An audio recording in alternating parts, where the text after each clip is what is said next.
Welcome to MINDSHOCK here on the Bruce Maguire channel. This is, of course, your host, Bruce Maguire.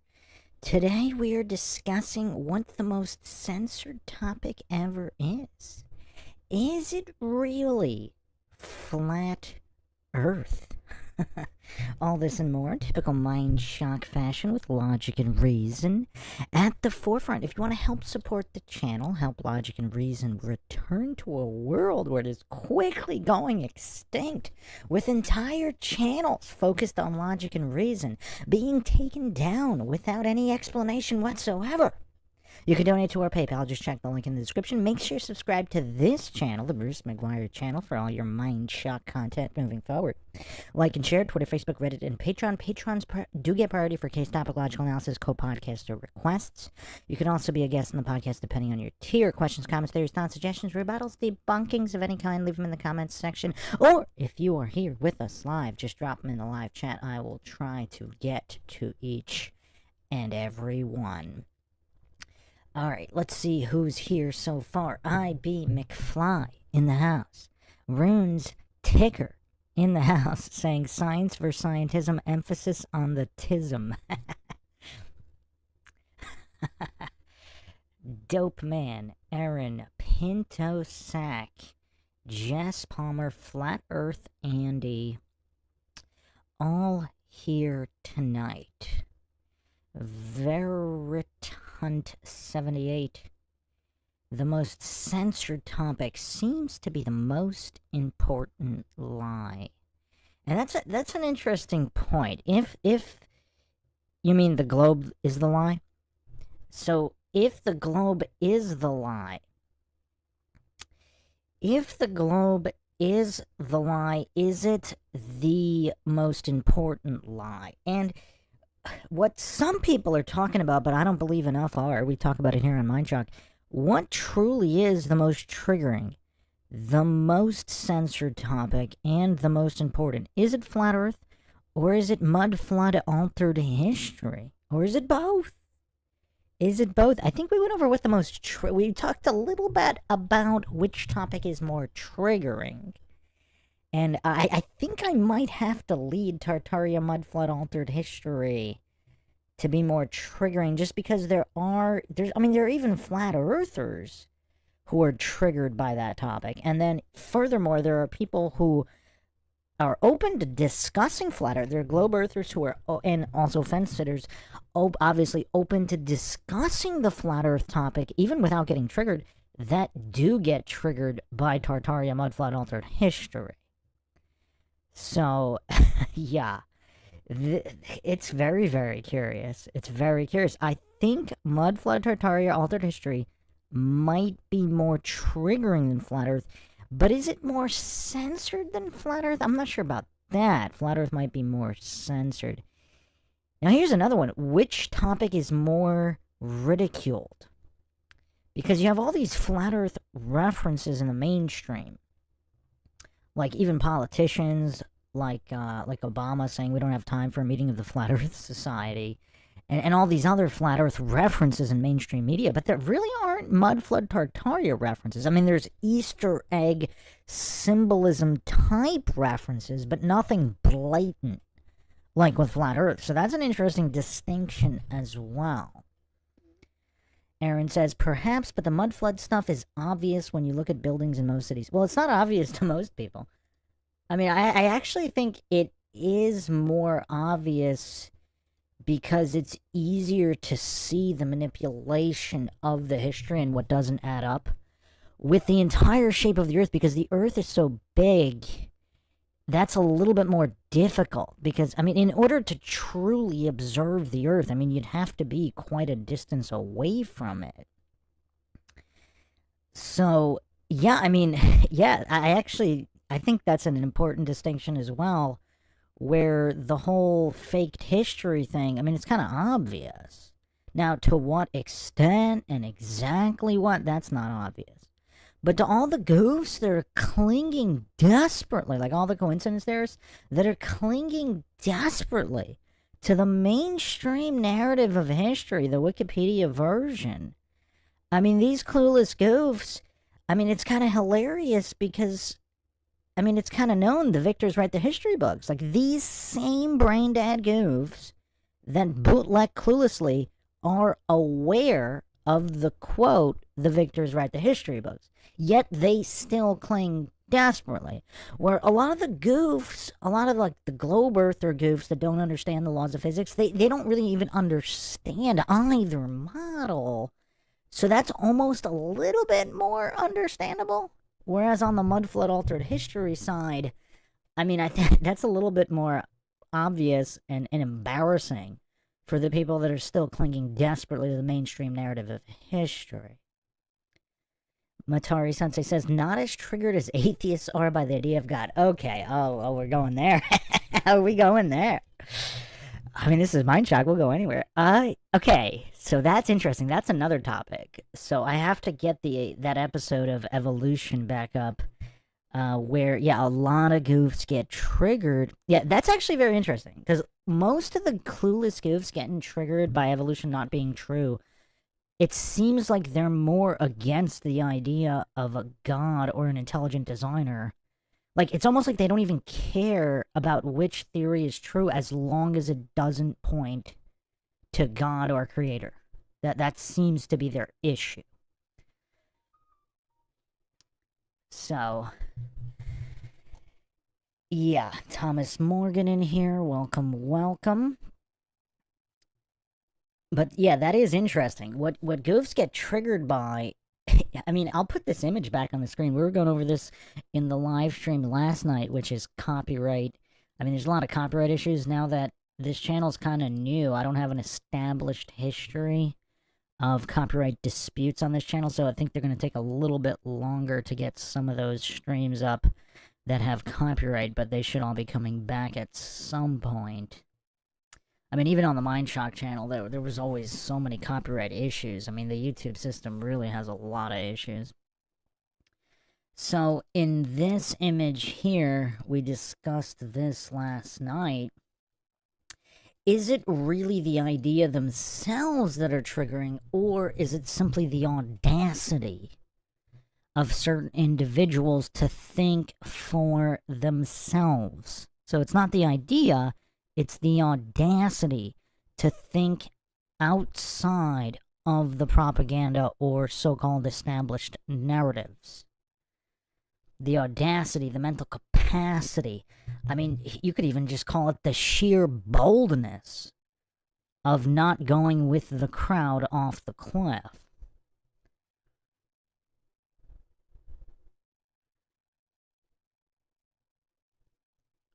Matari Sensei says, I think they're actually related to... Wait, what is related?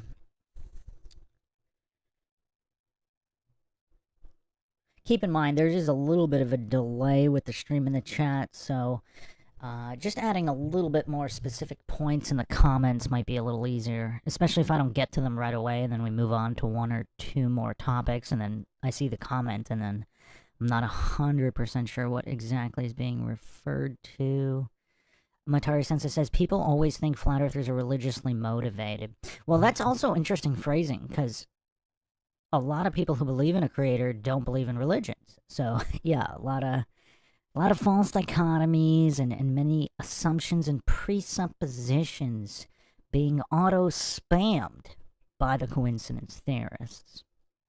The authority-worshipping cultists, the scientism worshippers who are more religious than any actual Christian or other religious person.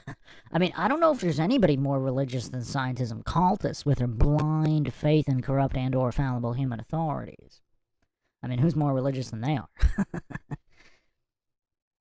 I mean, and a lot of it is psychological projection as well, because they're projecting their own blind faith on others, even if others don't have the same blind faith. Because how many flat earthers truly believe in flat earth on blind faith alone? Because that would be a religious position if it was on blind faith alone. So they're just psychologically projecting their scientism position. Verite Hunt. Is that how you pronounce it? Is it Verite Hunt? Is it French? Francais? Or is it V. Right Hunt. What's the correct pronunciation on your name? The most important question for me at the moment is who is the head of the Illuminati deep state? Well, for this, let's bring up the Illuminati pyramid graphic for this question, which is actually very related to the topic of flat earth censoring and mudflood altered history. This is all related. Unless, of course, it's all coincidental. How many coincidence theorists are in the chat right now?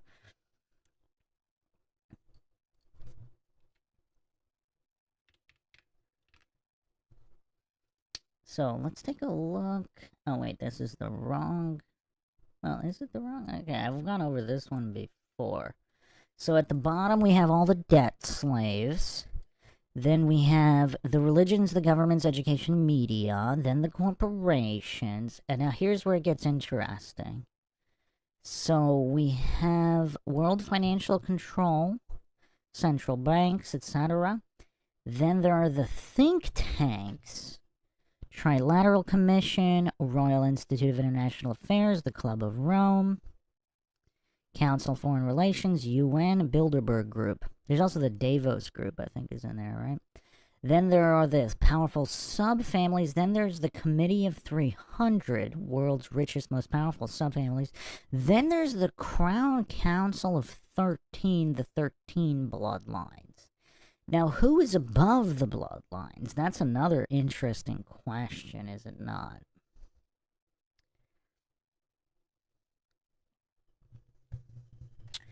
And can it even be known? Because the true masters and controllers, I mean, would they even allow themselves to be known?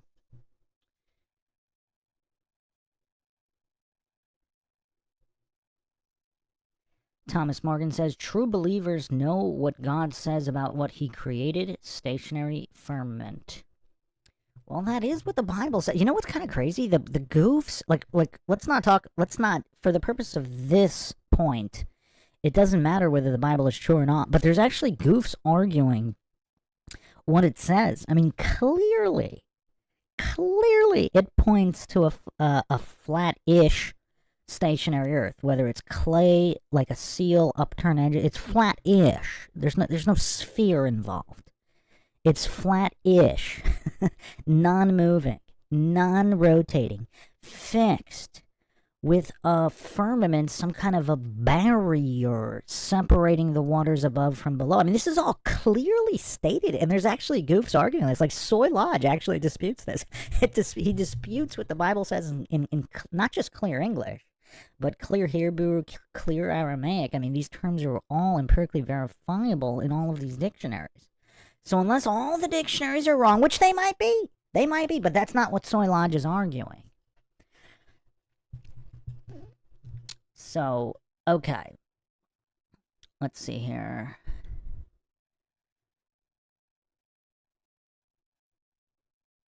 Aaron says, I think most people want to blend in or not stand out, so adopting anything going against the accepted narrative is scary. Yes, of course. That's why coincidence theories are so mentally weak.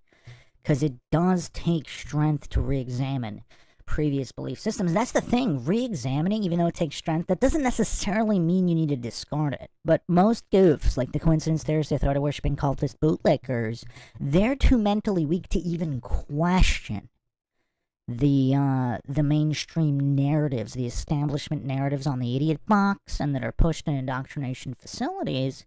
They're too mentally weak to even question. Like, they're too mentally weak to even say, okay, maybe it's true, maybe it's not true. They're so mentally weak and deficient, they can't even get to that point.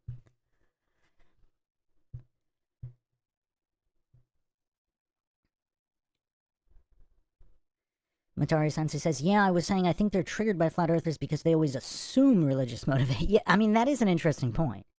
There is a lot of people, they're so triggered by, and again, we can't fall for these false dichotomies. Is it religion itself, or is it the existence of God? Because some of them are triggered by Christianity specifically, and some of them are triggered by a creator specifically. So they're that triggered. I mean, it is kind of interesting. It's for people to just ask them the question, okay, let's say there is no creator, but the earth is flat. Would they be more okay with that position? It would be interesting to examine psychologically some of these ghosts. Verite Hunt says, but there is one master. What do you mean by master? The reptilian alien interdimensional shapeshifters? And their leader? Truth Trollette says, could it be Satan church lady's voice? Aaron says, supposedly the 13 families were taken down by Trump's alliance, but what is above them in Antarctica? Well, some people believe actually Trump is related to one of the 13 bloodlines as well. I, of course, do not claim anything is true or untrue because the motto here, of course, is the only thing we know for sure is that we don't know anything for sure. Thomas Morgan says they take the knowledge of man over the word of God. Aaron says the encyclopedia is from the 1950s. Verite Hunt says no. No to the reptilian alien interdimensional shapeshifters.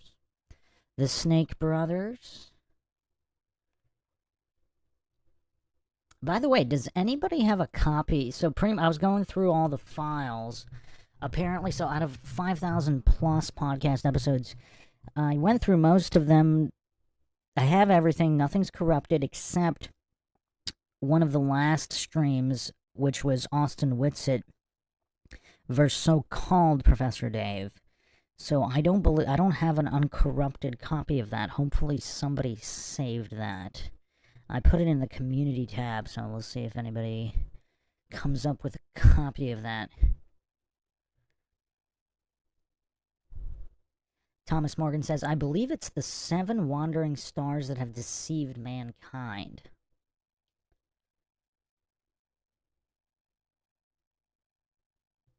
Jess Palmer says, he has another channel, but it has been Mandela. Verite Hunt says, the other question for me, is Trump in on it? I mean, that's a great question. I've examined this before, too. Is he being used as a useful idiot to be in on it, even if he doesn't know that he's in on it, in terms of some kind of manipulation? Just give me 1 second. Let me double check this stream health, make sure the lag is not that long.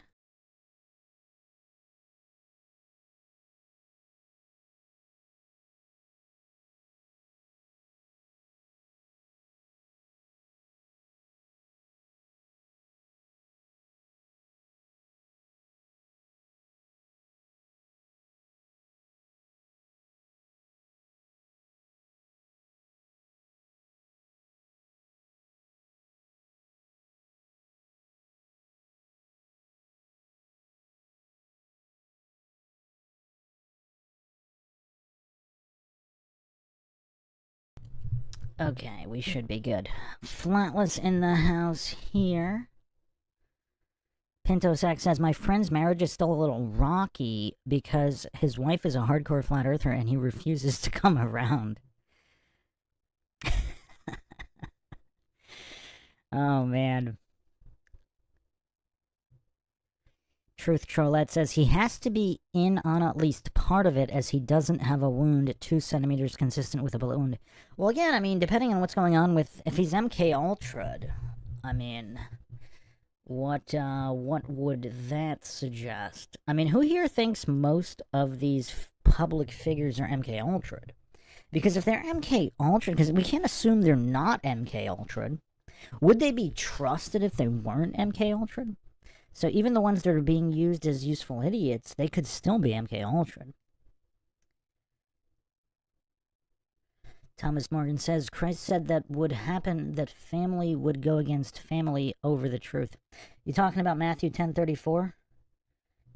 Jesus came not to this earth to bring peace, but the sword, to turn brother against brother and all that. That's a very interesting passage, actually. Let's go over the whole thing for those that are interested. And again, I do not claim anything is true or untrue. So let's look at King James. And here's the other thing about the King James version. Why do people trust the King James version? I never understood that. People that claim that the King James edited version is the true word of God. I mean, who would trust a king? Or any monarch of any kind, or any politician? So Matthew 10:34, think not that I have come to send peace on earth. I come not to send peace, but a sword. And then it goes on.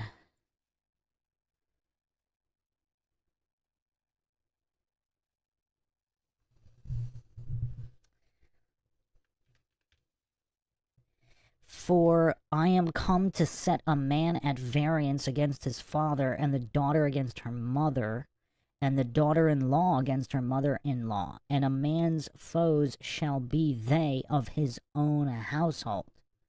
He that loveth father or mother more than me is not worthy of me, and he that loveth son or daughter more than me is not worthy of me. Interesting. Very, very interesting.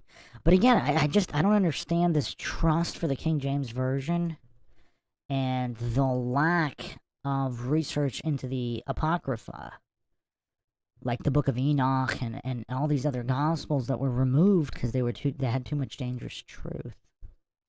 But yeah, I don't know this blind worship of the King James Version specifically.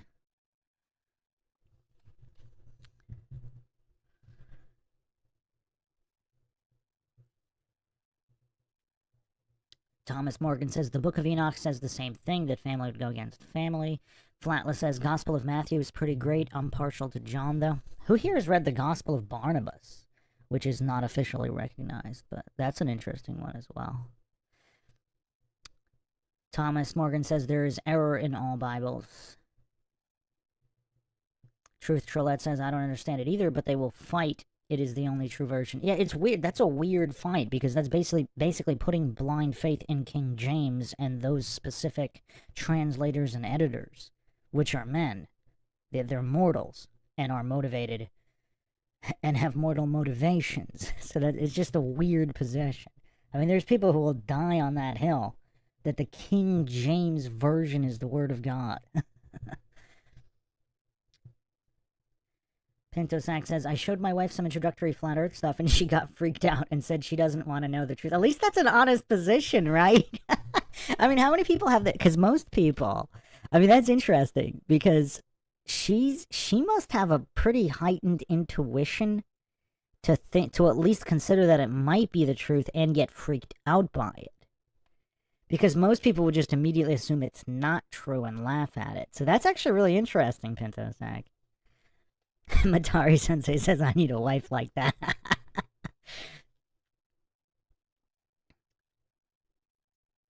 Matari Sensei says, I would go by the Orthodox. Well, I mean, it's kind of weird. Like, I would examine all of the texts, all of the versions, especially the Apocrypha.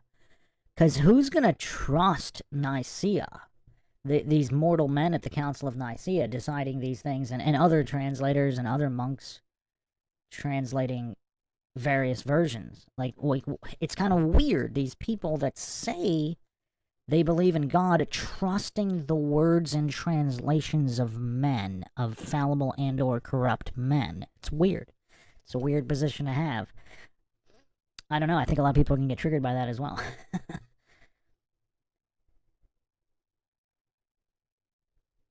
Flatless says, nowhere in the Bible does it say that there is official books and canons. Enoch and Jubilees are referenced multiple times in the 66 canonical books. Correct. They are. And also, 66 is a very interesting number for the so-called canonical books.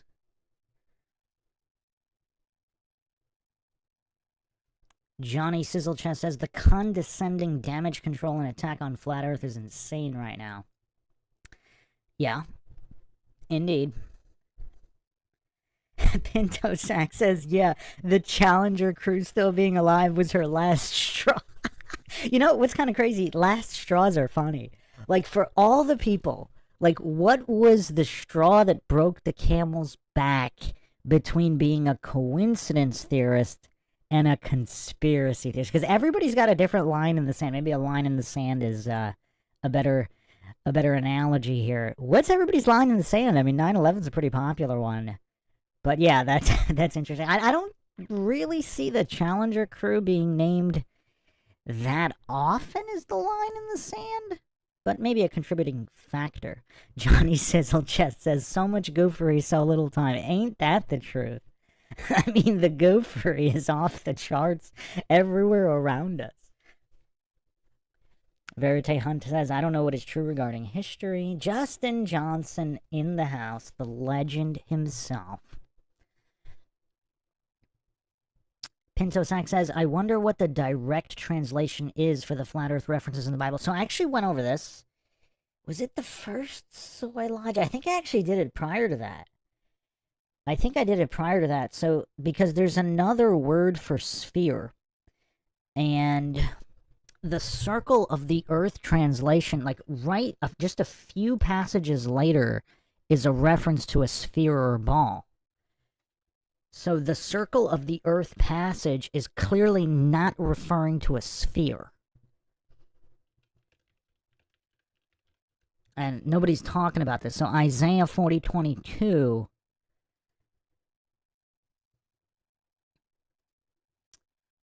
It is he who sitteth above the circle of the earth, and its inhabitants are like grasshoppers, who stretches out the heavens like a curtain and spreads them like a tent to dwell in. The King James Version, it is he that sitteth upon the circle of the earth, and inhabitants thereof are as grasshoppers, that stretcheth out the heavens as a curtain, and spreadeth them out as a tent to dwell in.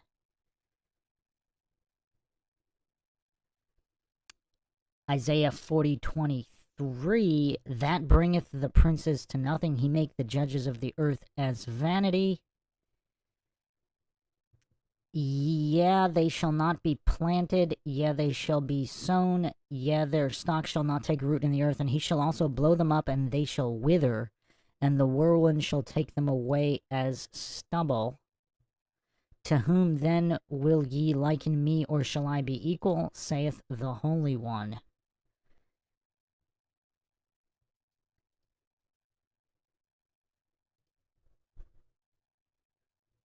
Okay, hold on. Let me find the one with the ball. I thought it was right after that. Maybe it was before.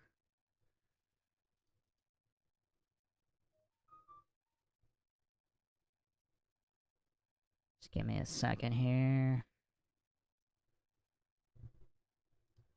I forgot which podcast I went into all the Bible references. We went for like an hour, I think, just on Bible references. Okay, it was Isaiah. Yeah, it was before. So it was 22:18. He will certainly wrap you up tightly and hurl you like a ball into a wide land. So ball and circle are two completely different words. So yeah, a lot of the goofs that hallucinate that circle is a reference to ball. I mean, that's kind of weird because there's a different word for ball. I mean, again, goofs like Soy Lodge, I mean, they're just that utterly clueless. I mean, these are children-level basics.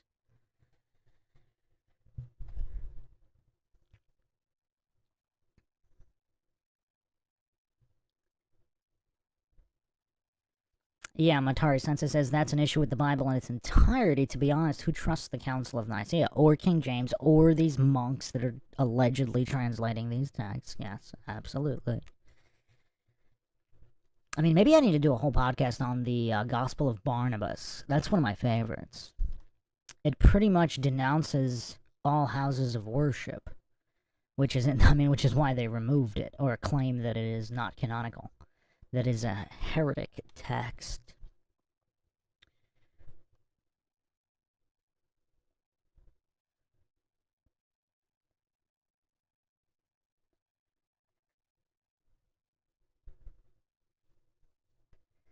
Verite Hunt says, for me it is absolutely clear the Earth is not a spinning ball. There is so much evidence. Matari Sensei says, I saw McToon in his last moon landing debate and I kind of felt bad for him. I'm still going to maintain I think McToon is the good guy. It's like he's being held hostage, forced to defend these positions. And he's his rebellion is defending them so poorly with a wink wink. Like getting all the answers wrong on a test. I mean, just the chances of that happening. I mean, that's his Morse code. Shout out to McToon. Who thinks I should interview McToon? That would be crazy.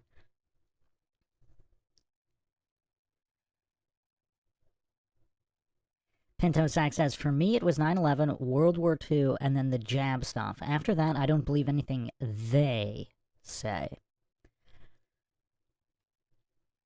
Thomas Morgan says, I pray for him, for McToon. Verite Hunt says, here in Germany is full moon today, and the moon is very white. Other people also noticed that change on, like, it's like white like a sheet of paper and not translucent. Jess Palmer says, Thomas, he's watching. McToon is watching this. Thomas says, oh, he don't like me. I met him in Denver. That's an interesting city, Denver, is it not? Some people believe it's an Illuminati capital.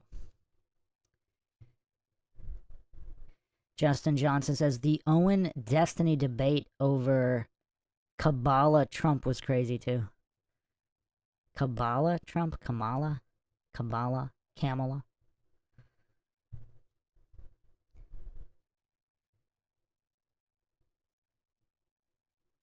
Pinto Sack says, the gospel according to Bruce Maguire. Well, I mean, I don't consider myself a Bible scholar. I just, I like to logically examine absolutely everything. I just find it curious that certain gospels were removed that were once considered canonical that are no longer. I mean, I just find that curious. Call me crazy. Call me crazy.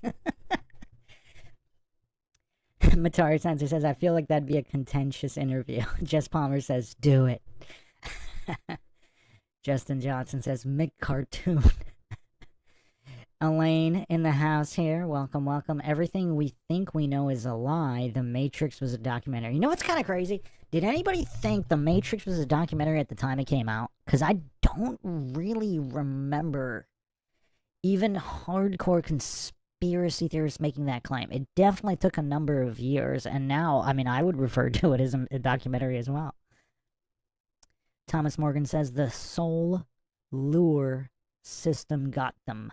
Darkness. Verite Hunt says, white and very bright, not so yellowish like normally. So, do people think the moon was replaced as well? So, people are saying that the hologram, there's an alternate sun, like an alternate fake sun hologram, and the real sun was blocked out. The real sun is like the yellow sun of the 90s and prior. Although, I mean, what is the line of delineation, of demarcation, so to speak? Was it really 2012? Was the sun still yellow in 2011? I don't really remember. I think it was still yellow probably through 2010-ish. Who remembers this? We need to go over this. I mentioned this on quite a few podcasts, and it still fascinates me to this day, because the sun looks way whiter than it used to nowadays. And for the people that say it's all misremembering, etc., I find it very interesting that the older generation, people in their 70s, 80s, and even 90s, they're backing this up. They say the sun was the same color all from their entire lifetime, so whatever, 30s, 40s, 50s, 60s, 70s, 80s, 90s, and early 2000s, and then at some point within the past 2 decades, or past decade and a half, the sun changed color. 1 second again, let me double check the stream lag here.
Alright, so we're dealing with a few different issues now, because on the smaller channel, I think, I don't know if this is official, but I actually think they don't designate enough, as much bandwidth to smaller channels, like under 10-20k subs, because it seems like the bandwidth is quite a bit less than on the MINDSHOCK channel, but okay. You were correct, Thomas. There was no audio for a little bit. I was double-checking the stream. Audio should be good now, as far as I can tell. Okay. Yes. Okay. Truth Trollette says, I think part is due to the spraying they do. Yeah, but they've been doing spraying since, what, the 70s? Well, actually, they've been doing spraying for 100 years. I was gonna do a podcast on this. I have 100 years of patents. And, clear, demonstrable evidence, and even court cases with cited evidence going back over a century for cloud seeding, geoengineering, aerosol spraying in various terms. They call it many different things. Well, you said I think part is due to the spraying. Yeah, maybe. But that's not new at all. Not in any way.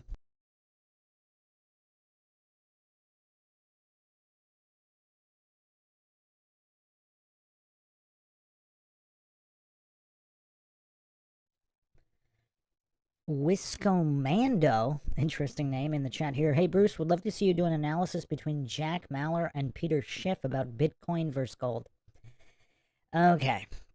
I mean, that would be a huge multi-hour, multi-parter, because there's so many problems with both Bitcoin and gold. Like, let's say there's an EMP tomorrow. So some people do store their hardware Bitcoin wallets in Faraday cages and lead safes. So they'd still have it, but what networks would be available? I mean, there might be some. I mean, there might be some emergency internet servers in Faraday cage vaults and stuff like that. But I mean, I don't know. Same thing with gold to an extent. I mean, that's always going to be valuable, but the question is exactly how valuable. I mean, you can't, would it be as valuable as food? I mean, it's kind of weird to think about this stuff in end-of-world scenarios, but during the good times, I mean, cash is fine, even fiat currency during good times. I mean, if you have cash, you can go buy valuable stuff. It's not like fiat currency is technically useless. But, okay. Matari Sensei says, I was going to ask if Bruce would analyze one of these Trump-Harris debates. That'd be so painful. I mean, if you guys really want to see it, I mean, it's painful. I mean, Trump's hilarious, but, I mean, who could listen to Kamala talk for more than, like, 2 minutes? Again, this isn't a political podcast. I'm not advocating that anybody get out there and vote for anybody. But, yeah, I mean, I don't believe in scientism, I don't believe in statism, I don't believe in violent control of free humans, but...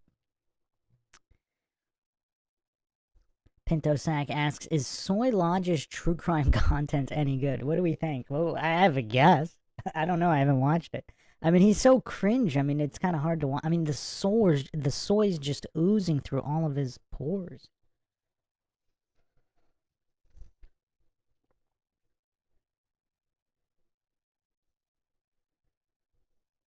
Aaron says, I didn't make the claim about The Matrix being a documentary at the time, but I understood that there was a lot of truth to it. Yeah.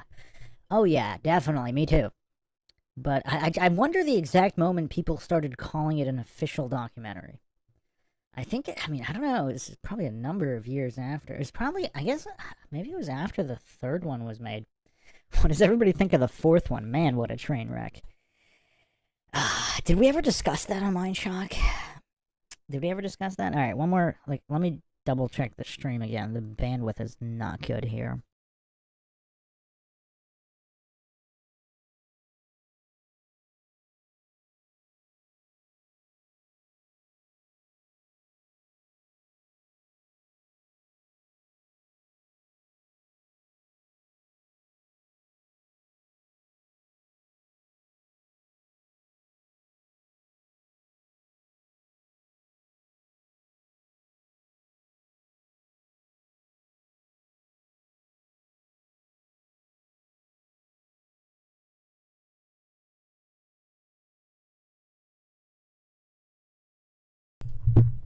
Okay, back. Alright, so Verite Hunt says the movie Matrix is orchestrated by Deep State. Okay, you're gonna need to expand on that. I think we need to do an entire Matrix series podcast to go over all of them because there's so much hidden in those movies. I mean, there's the obvious stuff, and then there's a lot of hidden Easter eggs that didn't even become. It's kind of crazy how they were put in the movie, in the original movie, and the two sequels, and nobody really noticed them, I would say, until post maybe even 2012. I mean, even maybe after, because I mean, some of the Easter eggs hadn't even come true at the time they were put into the original trilogy. I mean, it's just such a fascinating topic. The predictive programming, the occult references, all those things, and the Wachowski brothers, or what are they, sisters now, or one of them? I mean, I don't even know. What's the deal with that? Truth Trollette says, some believe the sun is Mandela affected. That could make sense. That definitely could make sense. So, Verite Hunt, do you mean the movie Matrix is orchestrated by Deep State in a sense of predictive programming? Matari Sensei says, I thought the Matrix was profound and always wondered if it was like them telling us the truth. I started to think it was even more when people started using the term red pill. Yeah, that really is the origin, isn't it? I thought there was another movie with the red pill, blue pill. Does anybody recall another movie? There was another movie. I'm trying to remember. I don't know if it came out around the same time or even earlier. And I don't think it was a conspiracy movie. I'm really drawing a blank here on the other movie with the red pill. Yeah, the red and the blue pill. I believe there was another movie with a reference to that, but it wasn't like anything conspiratorial. It was just red pill, blue pill reference. Okay.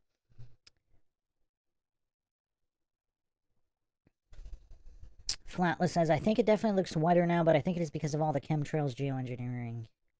Well, again, that stuff's been going on for over a century, so I don't know. Thomas Morgan says, Enoch says the sun will be sevenfold bright in the last days. Sevenfold. That's a great word. Anybody remember the band Avenged Sevenfold? What a great name. Chapter 4 was probably one of my favorite songs by Avenged Sevenfold. I think they're still around. I think they kind of went mainstream, though. And that's another topic, too. Whenever things go is there anything that went mainstream that didn't get worse when it went mainstream? And why is that? But that's probably a topic for another podcast. Verite Hunt says, yes, they operating that way. They control Hollywood, and Kubrick's last movie was also orchestrated by the Deep State. I thought, was it really, though, or was that Kubrick blowing the whistle? You're talking about Eyes Wide Shut, right? Was that Kubrick blowing the whistle, and that's why he died? I mean, I definitely need to do a podcast on a deep dive on Kubrick himself, because some believe, including some of his family members, that he was really unhappy. Like, so he became a recluse after the moon landing, right? Somewhere around those years. And then he gets magically gifted this high-power lens by NASA to film Barry Lyndon in all-natural light. I mean, that's kind of weird. Why is NASA randomly giving Kubrick a lens? Does anybody talk about that? I think I'm the only one who was talking about that in reference to Kubrick. So, and here's the other thing, too. If Kubrick did stage the moon landing, help them film it and fake it, did he intentionally do a bad job and make it obvious because he didn't want to do it?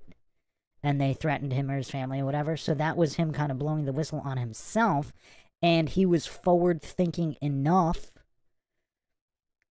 to realize that in the future there would be slow-motion, frame-by-frame computer systems and people would know.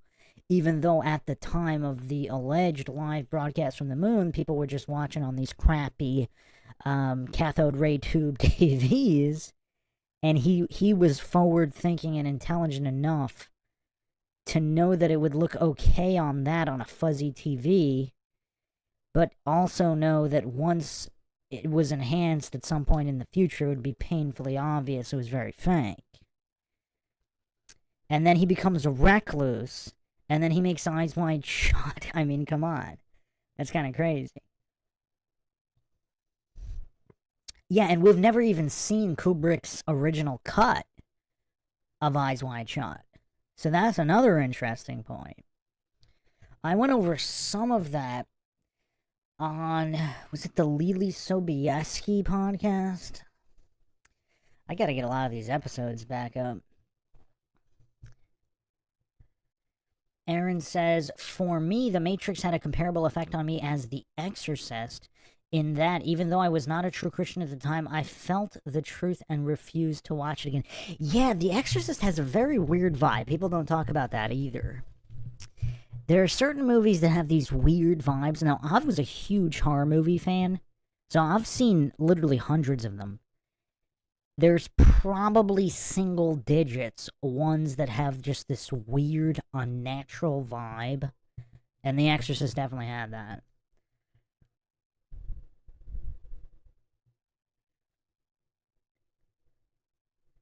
Truth Trollette says, they have really upped the spraying considerably compared to what it was when I was younger. Yeah, I mean, yeah, that's interesting. I'm still not 100% sure it can all be related to the spraying.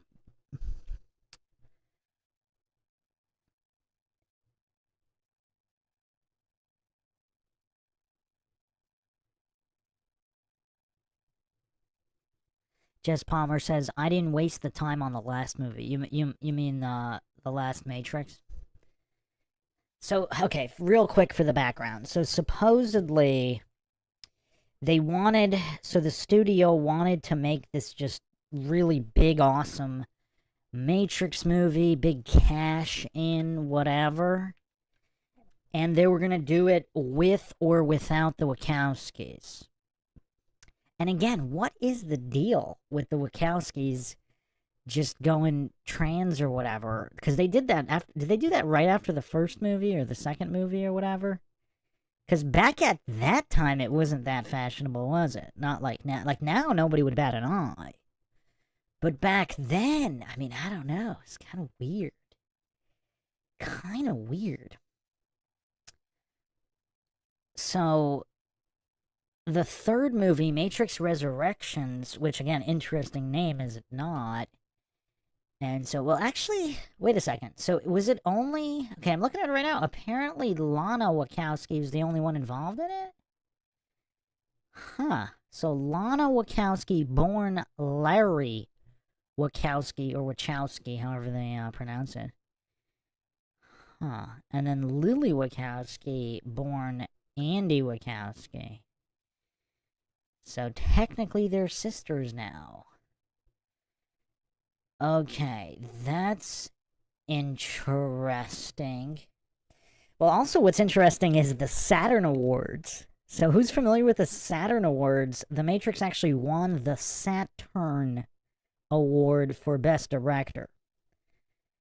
So the Academy of Science Fiction, Fantasy, and Horror Films give the Saturn Awards, the oldest film specialized awards to reward genre fiction. So, first awarded 1974-1975. Currently held by James Cameron, Avatar: The Way of Water. I actually haven't seen the Avatar sequel. Has anybody seen that? I mean, Avatar, that's another one that's really crazy. Everything from the title to everything in it. It's not just Matrix, it's not just, Matrix. It's not just Dances with Wolves in Space. There's a lot more to it as well. But with the Wachowski, so wait a second. So only Lana Wachowski was involved in Matrix Resurrections? I thought they were both involved in it, but it's only listing Lana Wachowski. Huh. Interesting. Huh.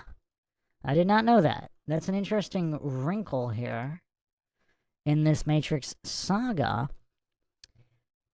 But, okay. So, the backstory is they were going to make a Matrix movie, but the Wachowskis, or I guess just Lana, or maybe both of them, whatever, They didn't want one made, so they just made it really horrible. And that was their, like, middle finger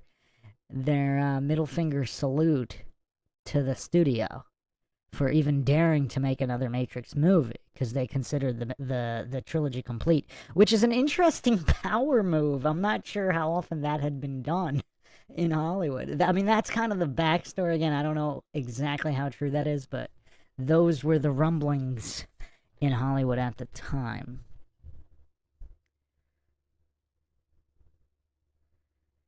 There's also, I don't know if I've talked about this. There's a secret society behind the original Matrix movie. Let me see if I have a link on this. If you guys want to get into this here, I mean, probably not the topic for this or not the podcast for this subject, but let me see if I have a link here. Yeah, there's a lot of crazy stuff that they put in the Matrix, which was from some kind of, like, seminar cult. Totally blanking on the name of this. Someone who was actually in this seminar cult gave me this information. I have insider information on the origins of the Matrix. And I don't remember who this person was. I don't remember their name, so I can't disclose the source even if I wanted to. It was just somebody I randomly met in New York. Back when I was in the world of screenwriting.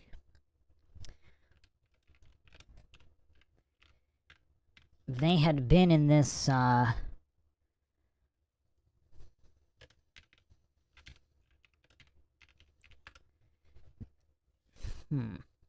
trying to remember what this was.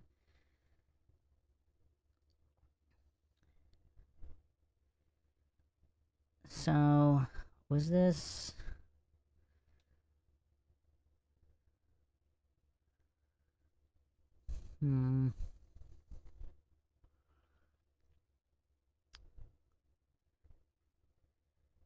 Does anybody know what I'm talking about here? Because I looked this up online, and this was a known theory. This person that I met, I don't think they coined the theory. They were just involved in it in the 90s online. And can't find it right now. I wonder if it was scrubbed from the internet. Let's see here.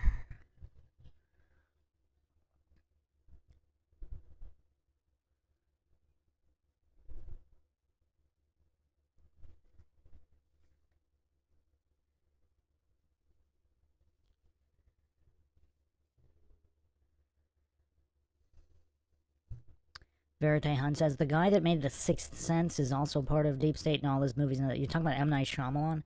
Okay, the movie... So, Signs was a really freaky movie.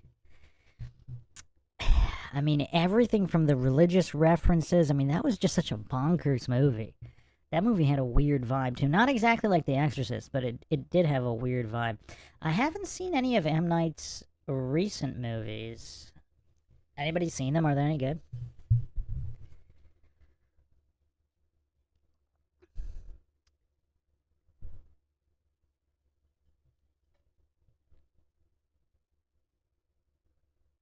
Rune's Ticker says, what? This was playing the whole time, mine didn't start. You have to yeah, sometimes you gotta refresh. Yeah, we've been rolling for almost an hour now. Rune's Ticker. Did you miss the whole stream? Wow. Alright, Justin Johnson, see you next time. Alright, so nobody knows what I'm talking about.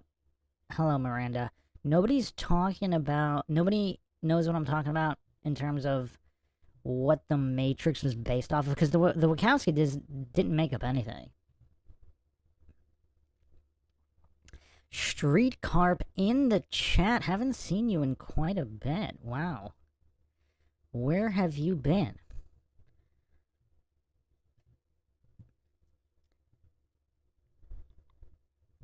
Yeah, okay. Let me try to find this, because when I first heard this theory, I thought I was very skeptical.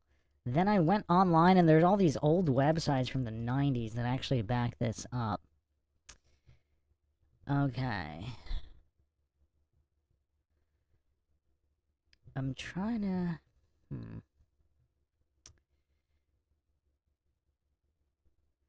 Trying to find... I totally forgot the name of this.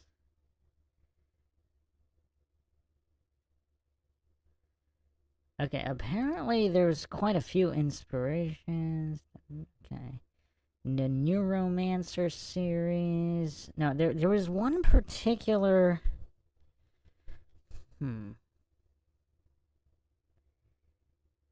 Okay. There was some kind of seminar cult type organization. Trying to find what the name of it was. Was it really scrubbed from the internet?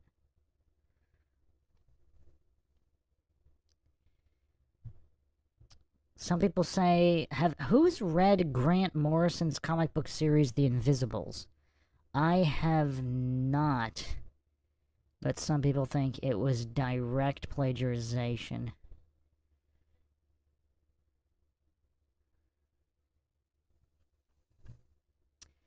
Now, there was some...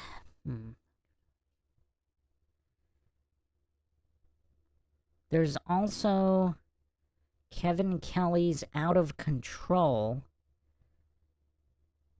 written in 1992. But, yeah, let's put aside the fictional inspiration, because there is... Again, there was some kind of an online cult that did seminars. I don't know if it was like one of the original MLM cults or whatever, but they're trying to find the name of it now. I can't find it for some reason.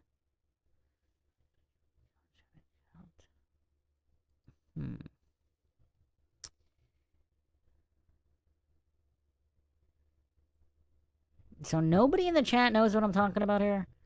I didn't think this theory was that fringe, because when I looked it up, there was a little bit, there was quite a bit of it online.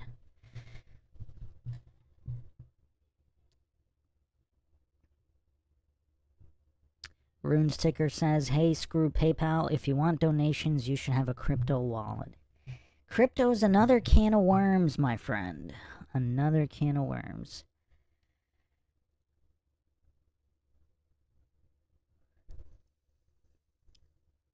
RuneSticker says, Mudflood, Tartaria, Flat Earth go hand in hand in my opinion. Truth Trollette says, no clue what you were talking about. Aaron says, I have what I think is a Mandela point in the Matrix video distribution. Well, please go on. I'm still going to be searching for this, because now, when I can't find something, I get kind of annoyed. Like, I really want to find it now, because there was something so specific.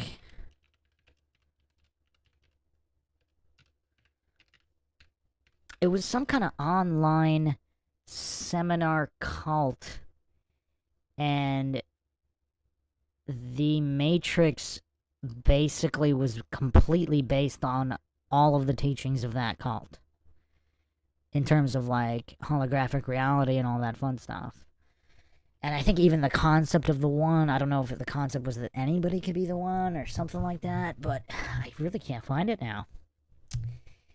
I thought I had a folder on this, but apparently I do not.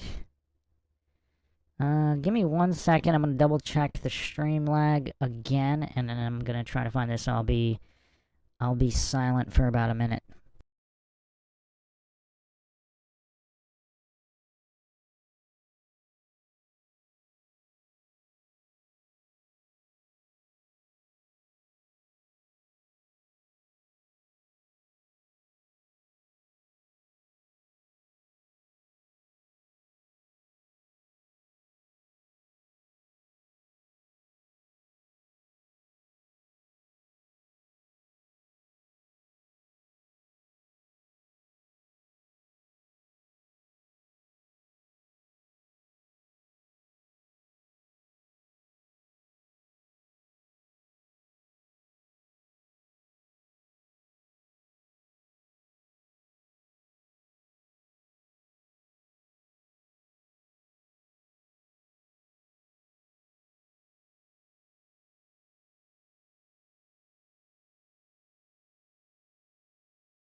Okay. I still can't find it, but I did find a couple things here. So let's go over them, because now we're, okay. So, yeah, we got a long list of inspirations here.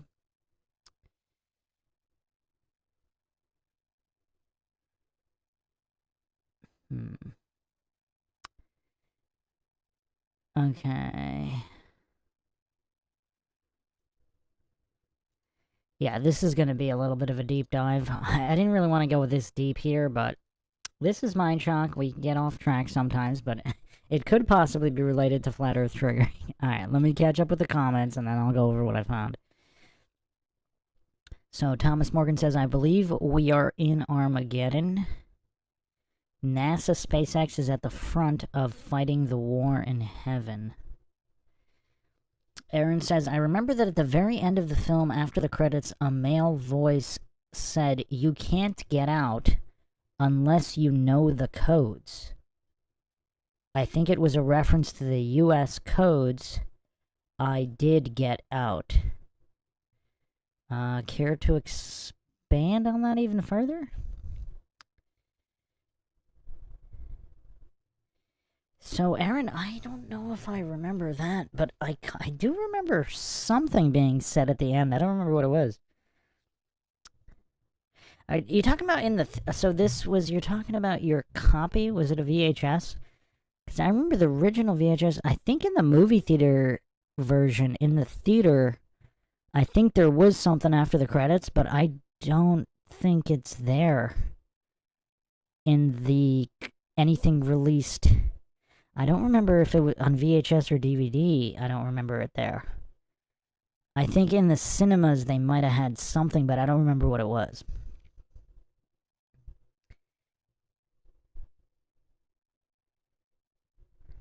So Aaron says DVD. Yeah, I remember in the movie theater there was something. I don't remember what it was, though. I really don't. I mean, that was quite a lot of years ago now. I also remember, even in the theater, I don't know if it was discernible.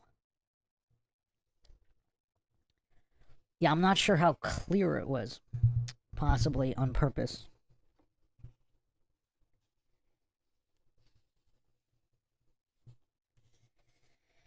So there's that. Alright, so yeah, Jo in the chat says I kind of remember something as well.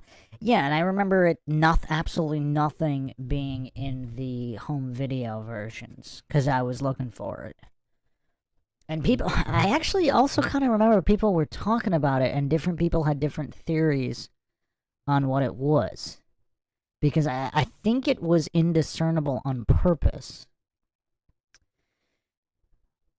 And then I guess everybody kind of stopped talking about it after the home video versions came out because it's not on them. Maybe everybody just thought they imagined it in the theater.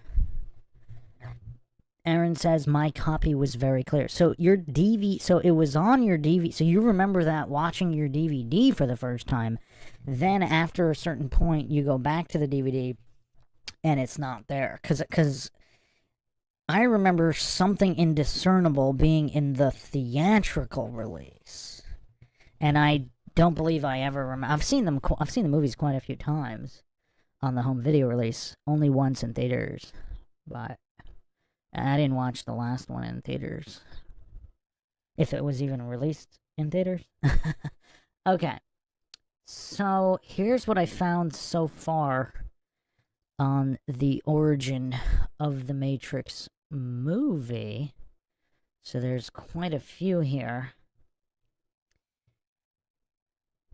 So apparently the 90s Telnet hacker communities were one of the inspirations as well.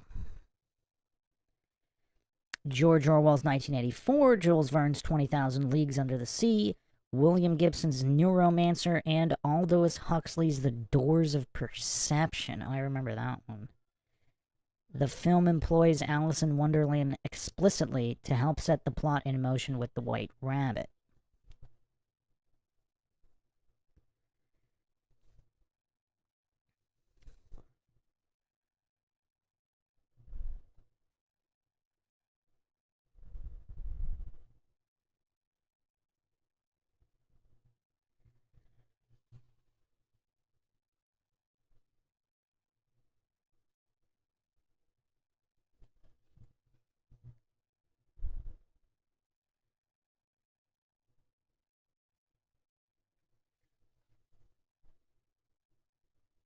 What else is kind of interesting is them not knowing what year it was in the Matrix. Is that like a wink wink to Tartaria Mud Flood?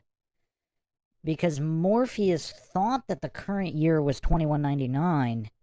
It could have been 2699 because there's supposedly 5 previous Zions that lasted at least 100 years. So it could even be later than that. So that's curious as well.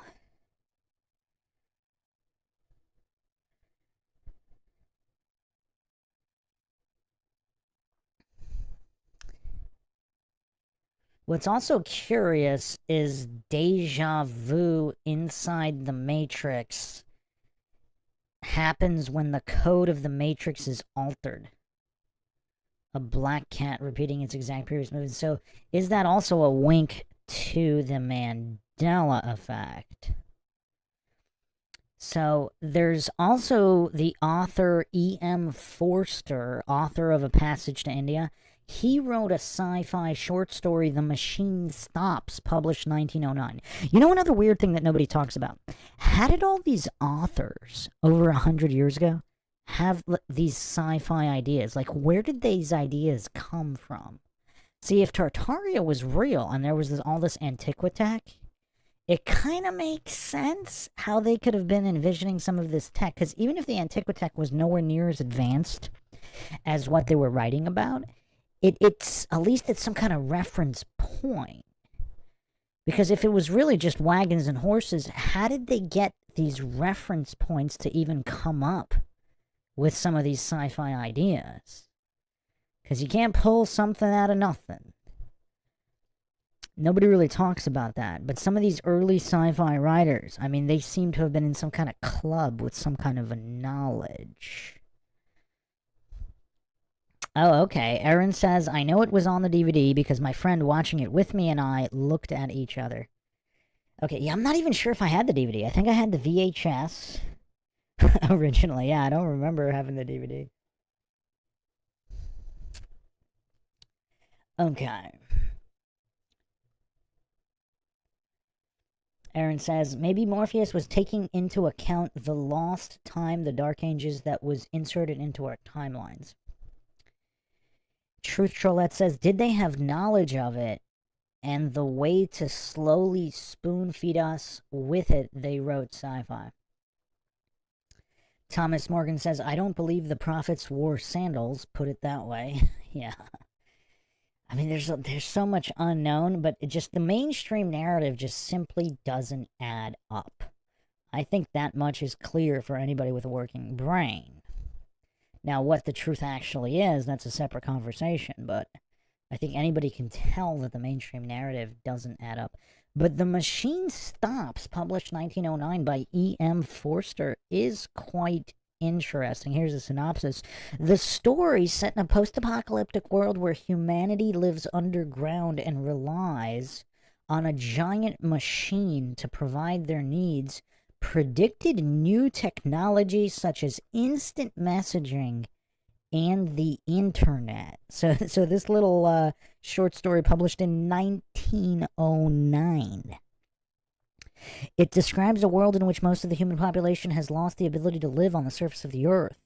Each individual now lives in isolation below ground in a standard cell, with all bodily and spiritual needs met by the omnipotent global machine.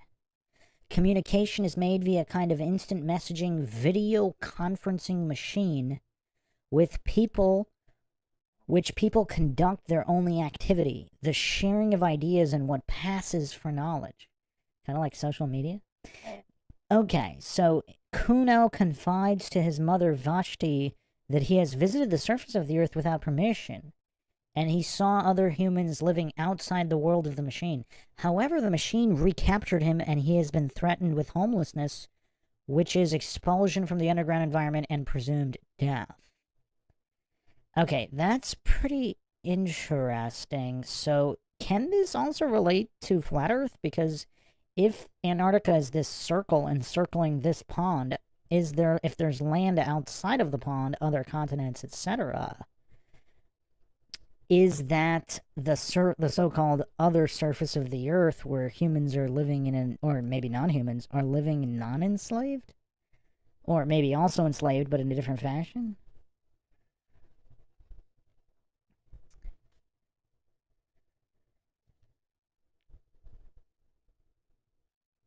So George Lucas's THX 1138, released in 1971, and the original novel Logan's Run from 67,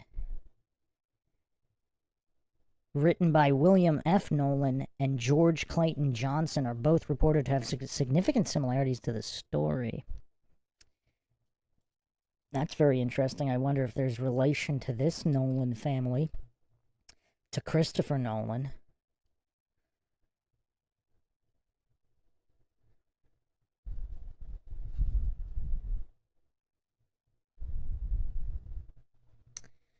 Can't find anything regarding this family tree, but the Nolan last name seems to pop up quite a bit, does it not?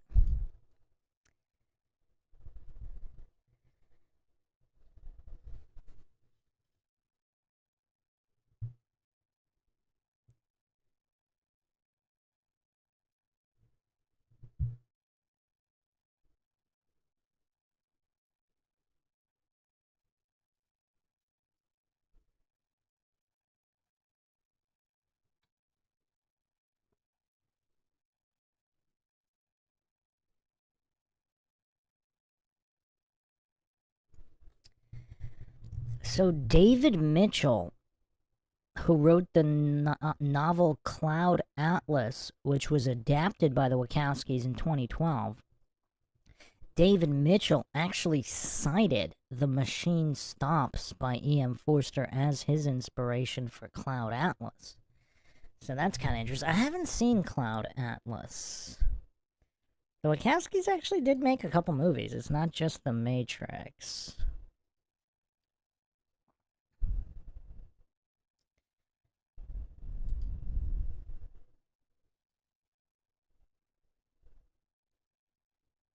I'm actually surprised I haven't seen this.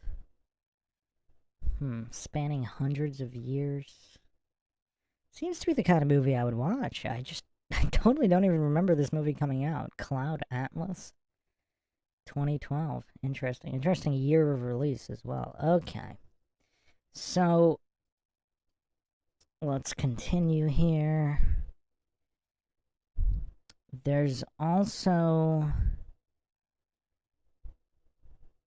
So supposedly, The Matrix is based on an unpublished graphic novel.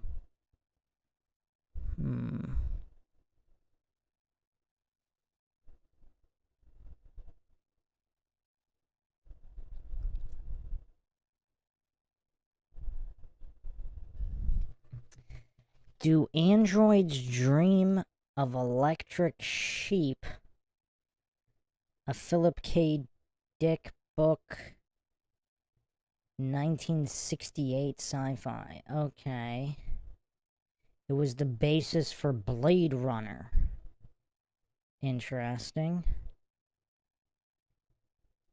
And the whole android thing is weird, because the automatons going back into ancient history, allegedly, are really freaky. I need to do an entire automaton podcast, because some of those automatons go back allegedly thousands of years. Aaron says sci-fi writers in the 60s were writing about stuff going on in places like Dulce. This was verified to me by someone whose father saw it. You mean the underground military base? Verite Han says, Bruce, you must look into the Ray Rivera case and the note. There's also a list of the movies. They leave hints in the movies and they show us the future. So, predictive programming, revelation of the method, is that the theory here?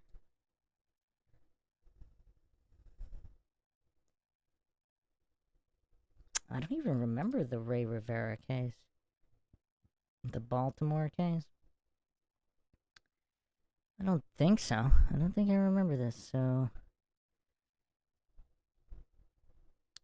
Rivera and his wife, Allison, relocated to Baltimore from California to work for his longtime friend, publisher Porter Stansberry, as a writer and videographer for Stansberry's investment company, Stansberry and Associates, a subsidiary of Agora Publishing. Interesting name there. So Rivera went missing from his home May 16, 2006, shortly after receiving a phone call from Agora Publishing switchboard, according to a guest staying at the Rivera residence at the time. After several days of searching for clues on his whereabouts, Rivera's in-laws found his car located in a parking lot off of St. Paul Street in Baltimore's Mount Vernon neighborhood, near his workplace. Rivera's co-workers went to the top of a parking structure near where the car was discovered and noticed a hole in the roof of the south wing of the Belvedere Hotel next door. Police soon discovered Rivera's partially decomposed body inside the conference room under the hole. Wow, this is a bizarre case, is it not? What the heck?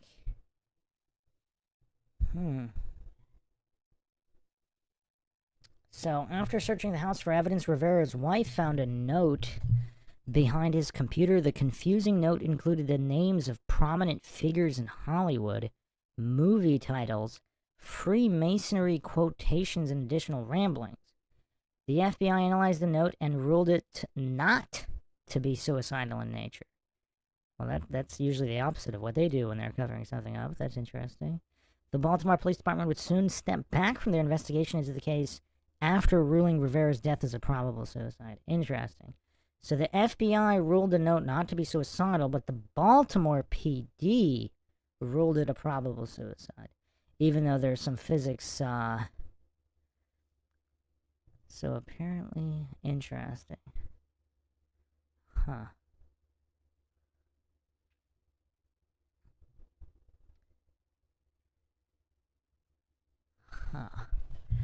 Yeah, I mean, I will definitely have to cover this case.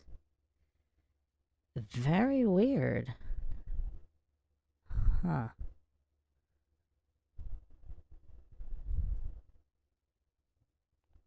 Pretty weird. Huh. Okay.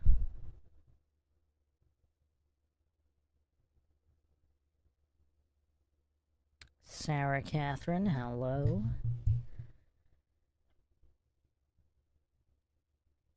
Heracles says, I believe they are basically re-releasing tech when they are sure they can counter any benefit in power dynamics we could gain from it. I mean, are you sure about that, though? I mean, look what the internet did, though. I mean, the internet actually exposed the whole game. Because just the power of speed of ideas.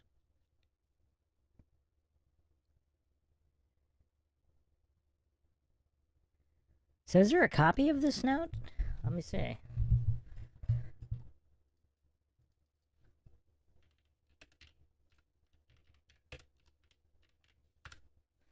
Okay, so apparently there is. Let's... Huh.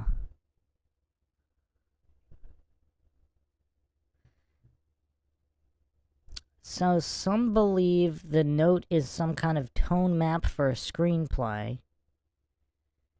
Others believe there's some kind of a code in it.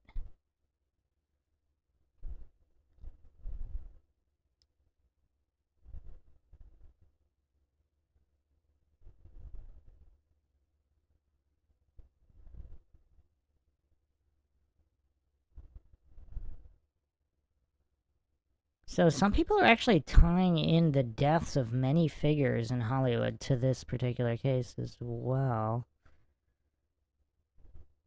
Huh. Stanley Kubrick involved? What? Huh.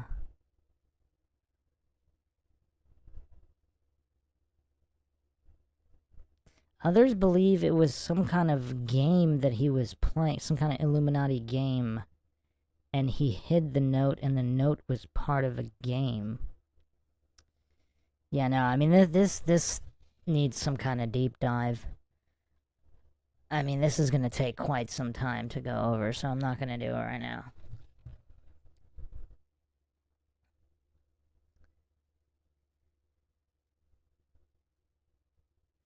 Aaron says Dave Weiss, talking about Flat Earth Dave, says that he has been told that chip manufacturers are given chip upgrades, but no one seems to know where they come from.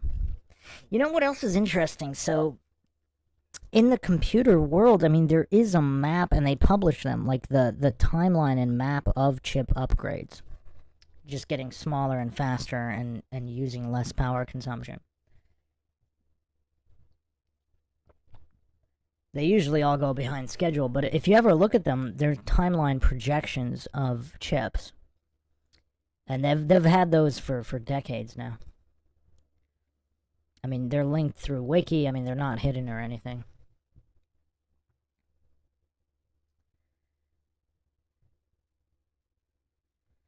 Runes Ticker says movies are 100% propaganda, rewriting history. The top genres throughout history: cowboys and Indians, space aliens, Middle Eastern terrorists, dinosaurs, viruses, World War II, everything depicting the ancient world. So you're talking about it's all fake? Heracles says the recent stacking is a big jump. What do you mean stacking? Stacking what?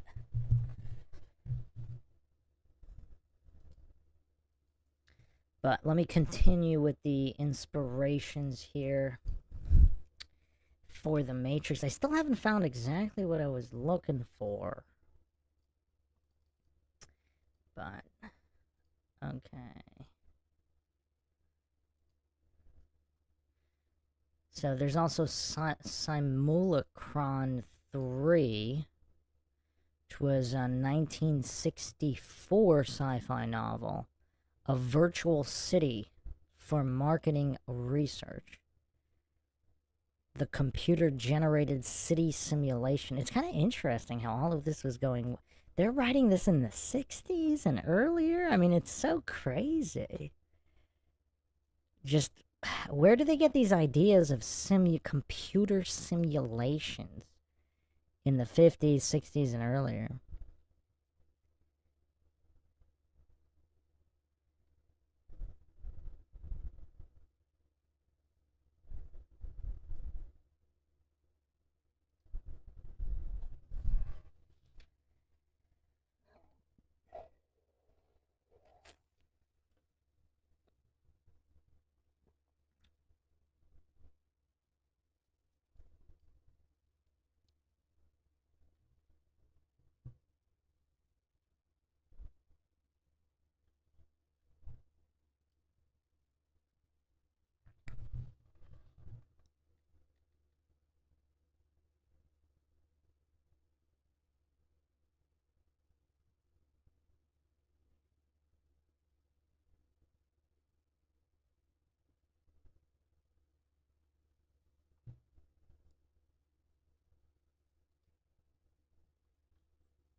I mean, some people just boil it down to Plato's allegory of the cave, the Matrix, but I still can't find this, Man,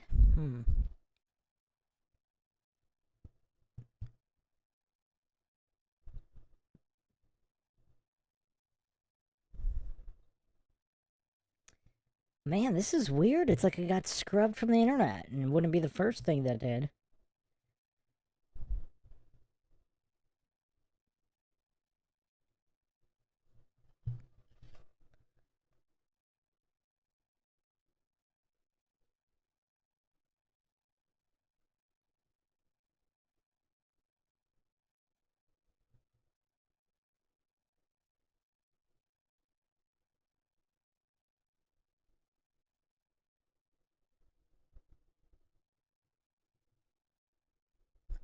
Also, a lot of people think there's something hidden in the code of the Matrix, like the green digits, numbers and letters, etc. Endless speculation. about all of that.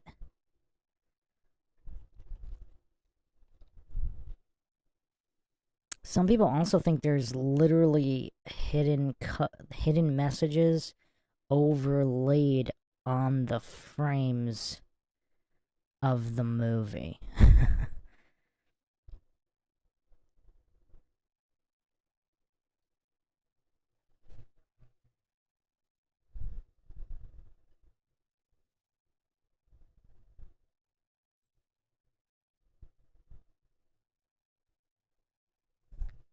Yeah, I can't find this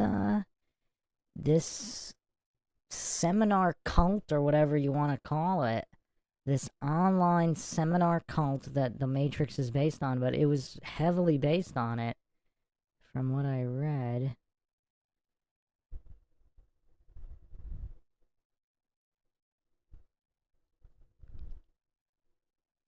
Yeah, this is kind of annoying. Something was scrubbed from the internet. I remember a lot of old forums discussing this when I first looked it up. I mean, this was quite a few years ago. This was over a decade ago, probably, when someone first told me this on what the Matrix was based on. I remember possibly starting with a P. Something starting with a P. Oh man, I thought I had a folder on this, but I can't find it now.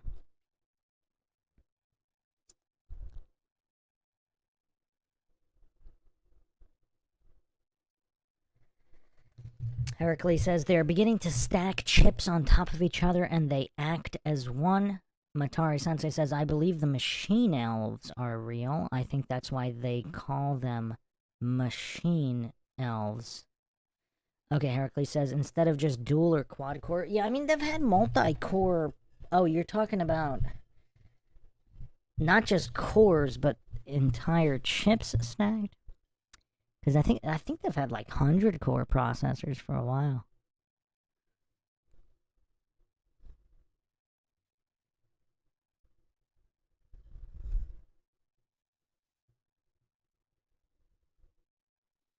Verite Hunt says that note is key.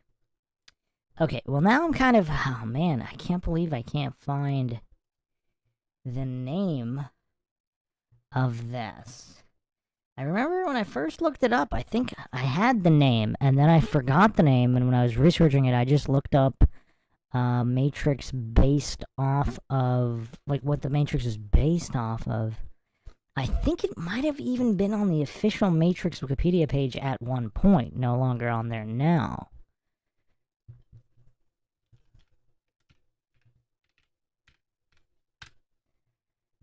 It's really annoying. Why did they feel the need to hide it now? Is this kind of like the Apocrypha of the Bible? They just removed some of these canonical references. No longer canonical.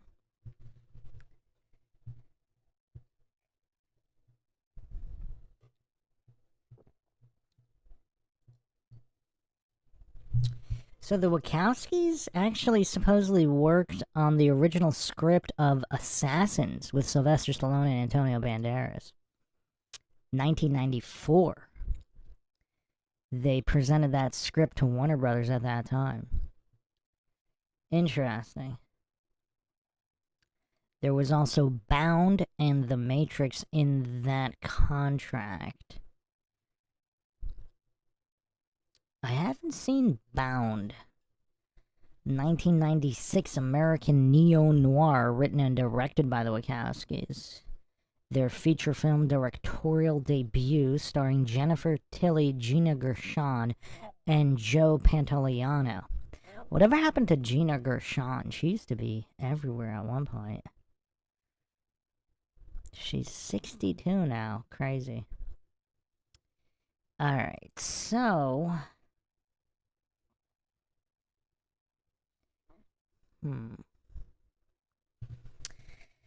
Okay, so then in 96, the Wachowskis pitched the role of Neo to Will Smith. That's well known. And Morpheus was going to be played by Val Kilmer. I do not remember that tidbit. And Will Smith said he did not understand the concept and turned down the role to film Wild Wild West instead. That's an interesting film. Quite a lot of gadgetry and steampunk in that. I wonder what that's a wink to.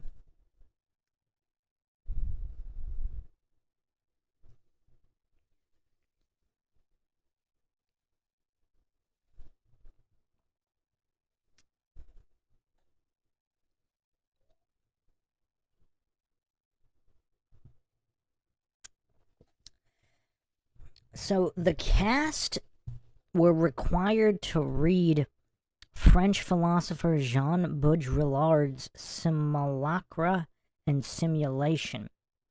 So that was required reading for most of the principal cast and crew.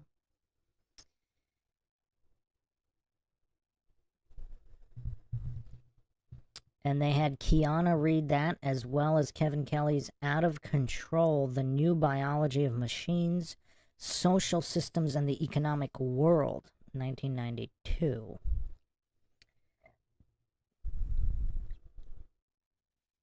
And also Dylan Evans' Ideas on Evolutionary Psychology. Yeah, none of this is related to what I was talking about.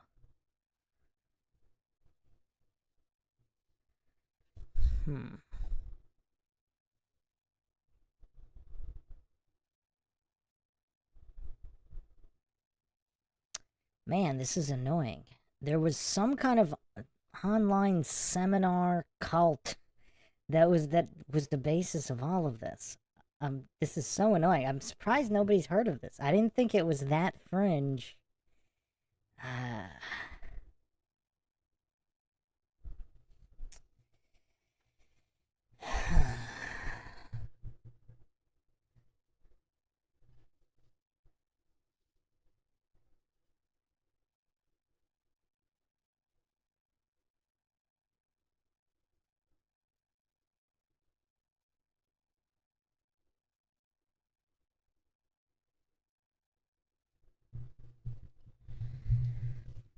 Man, is there nobody in the chat who knows what I'm talking about? Some kind of an online. I'm hesitant to call it a church, but it might have even had the name church, and I don't know if it did. Man. What the heck? I can't believe I don't remember it. Maybe I've just researched so many different topics. My brain has reached full capacity, can no longer hold new information, and is losing old information.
Is this all Mandela affected now?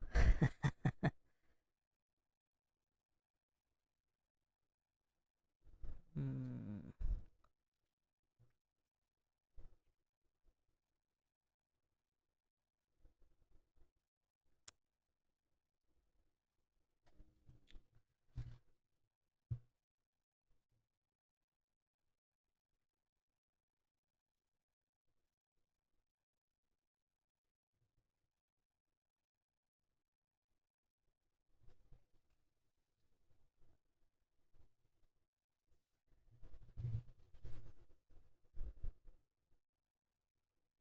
Yeah, I can't find it. Can't find it. What does everybody think?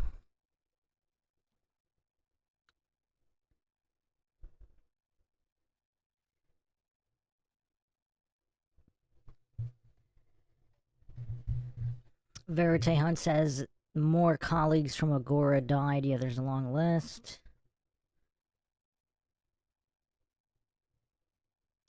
QQ says the Matrix is based off swallowing the red pill or taking the red pill, right? How old are you, Q? You haven't seen the Matrix? Verite Hunt says the internet is also invented by the deep state. Yeah, that's an interesting deep dive there.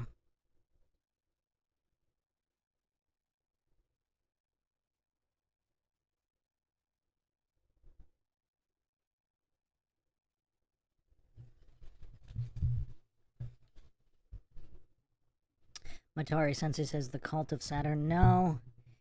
It was some kind of. So, okay. It was kind of like an MLM type thing, but not really. So I'm trying to think of what to equate it to. It was kind of like an online cult, like people that had members, and they discussed like philosophical ideas, but there were physical events and seminars they went to make their life better. It was, I guess, kind of sorta like a self-help type of thing, seminars, and it had a specific name, maybe starting with a P. I don't remember, but their philosophy was almost identical to to what the Matrix movies were, and it almost seemed like a direct rip-off. And I'm totally blanking on the name of that. But they were I don't think it was that fringe, though. Like, there were a bunch of online forums in the 90s talking about it. And somebody mentioned this to me maybe 10 years ago, because I had never heard of it. And then I looked it up, and it was like, oh, wow. I mean, it is very, very close to the Matrix movie. Maybe not identical, but just bizarrely close to it.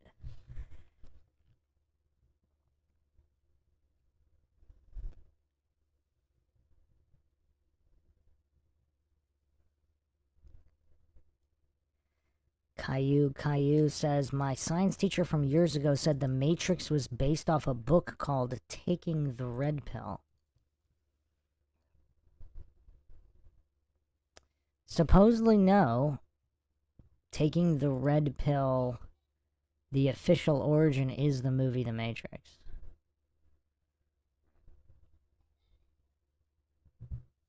Unless, of course, there's references to it in this online self-help cult of some kind. I don't know if they had specific references to the pills, but just the idea of holographic reality and all of that.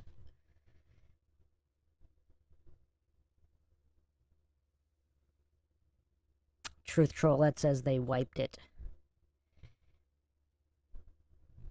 I mean, I'm just kind of really annoyed because I thought it'd be easy to find, because I remember I forgot the name of it maybe 2-3 years ago, and then I just searched like the origin of the Matrix and it came up, but now it's not coming up anywhere, which is it's almost like it's been intentionally scrubbed. Not only did it come up, but there were multiple pages about it. Not that many, but, not something so fringe that it would only have like one reference from maybe some BBS boards from the late 80s or some GeoCities sites from the 90s. It was some of the top results in Google search. And yes, I'm using many other search engines now. Uncensored search engines. They're not coming up with it either. It's like, whatever the name was, it was scrubbed from the internet. It wasn't Mandela, because it's been scrubbed from my brain as well. I can't remember the name of it. I think maybe it had a P in it, but I don't remember. I really don't remember the name of it. It's crazy.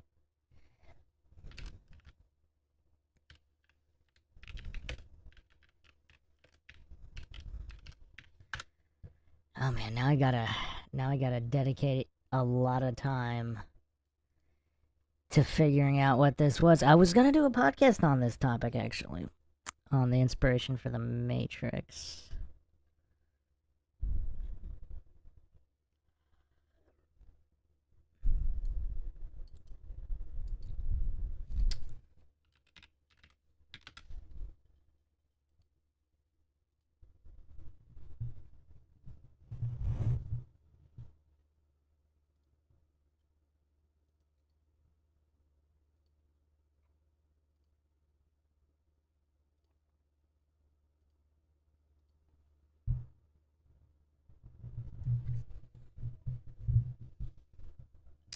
Aaron says maybe you could do a series about how the beauty and everything has been dulled.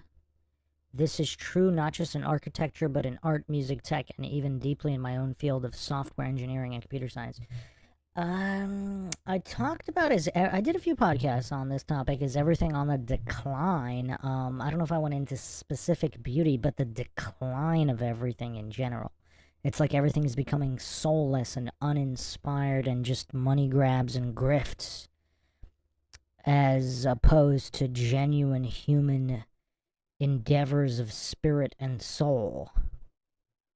So, yeah, I mean, that's been becoming kind of obvious, but once in a while you actually do see something truly inspired. But yeah, it's very rare nowadays. I kind of mentioned this before. I mean, even in media, like music, books, movies, even, indie films, even some studio films, like movies slip through the cracks. I mean, you watch things from the 80s, 90s, early 2000s, they seem inspired, whereas now everything is just crap.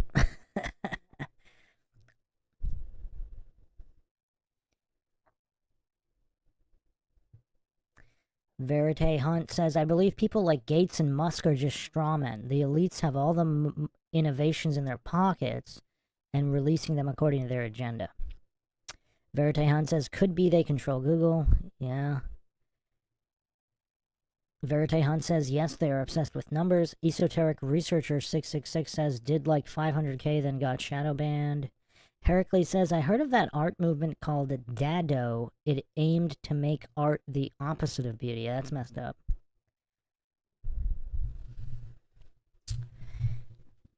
Yeah, this is really annoying. I totally thought I had saved this. I wonder if this is a Mandela.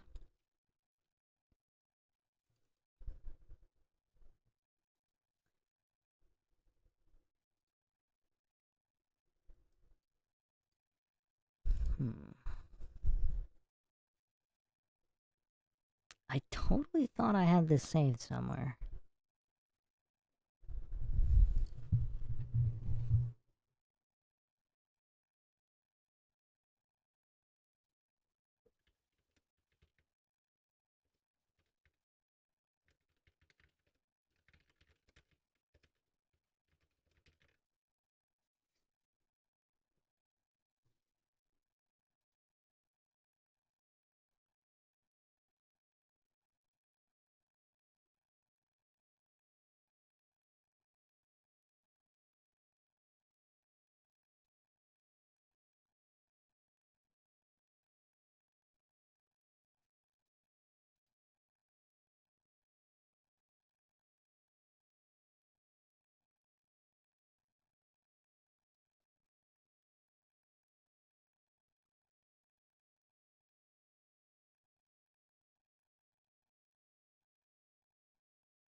Okay, so Jean Baudrillard's philosophy, it was not that. Simulacra and simulation. Baudrillard, and I don't see any kind of seminars or cults based on him, so yeah, I don't know that this is it. I think it was something else. Oh, wait a second. Maybe it had society in the name of it. Society something? Hmm.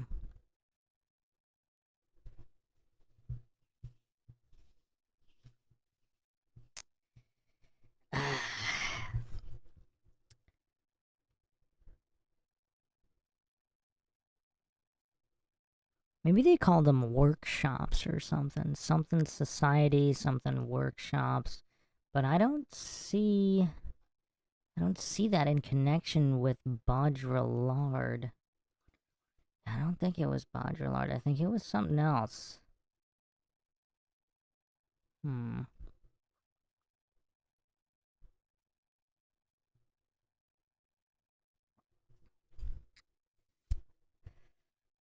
Hmm.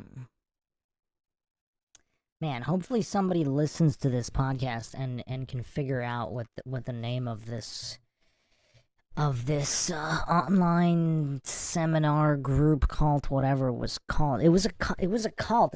Obviously didn't have the cult in the name, but there was some controversy about it. I just don't remember what it was.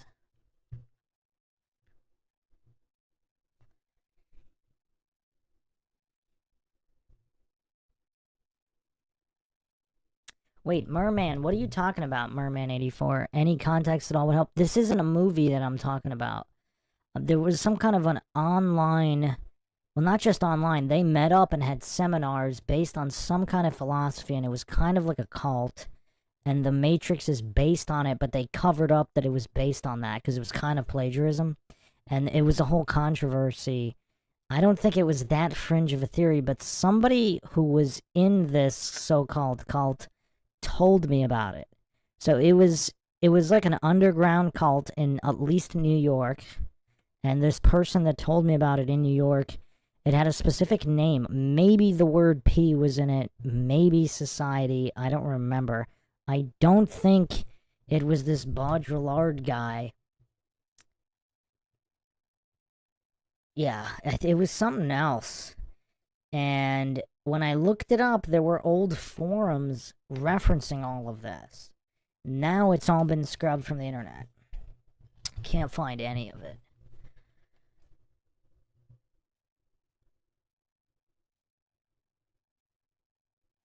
Oh, wow. You're going Mandela? Esoteric researcher. New Zealand used to be northeast of Australia. Wait, northeast or northwest?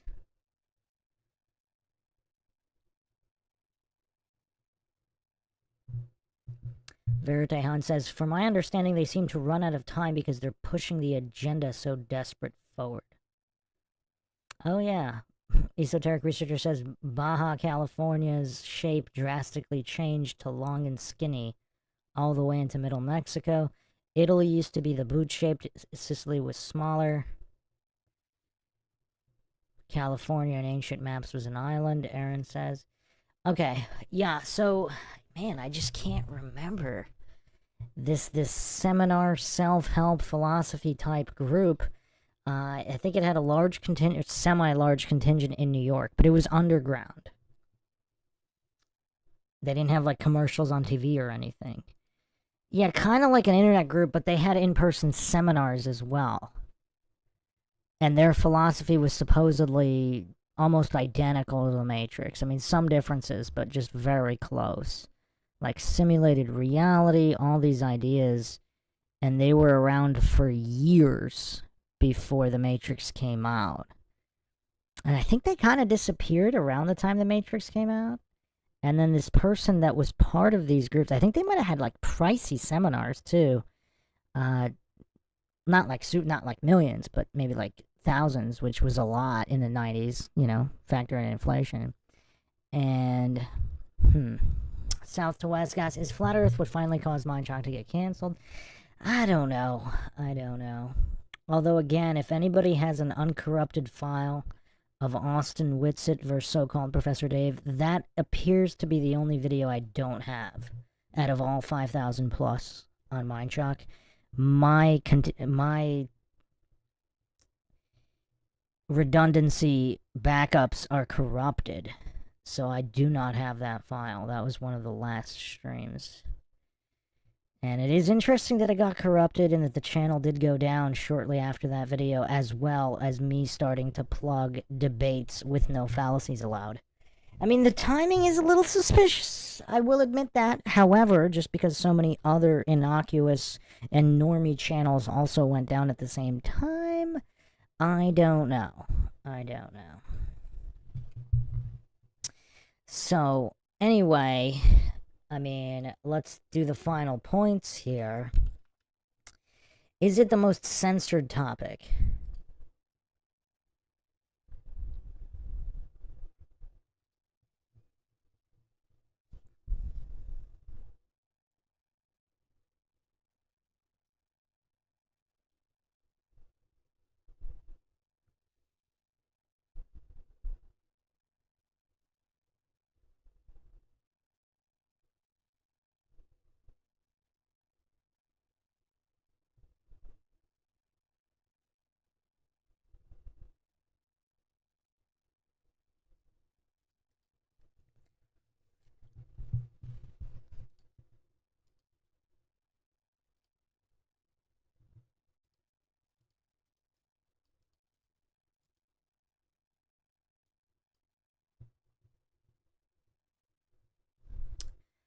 So that's the question here.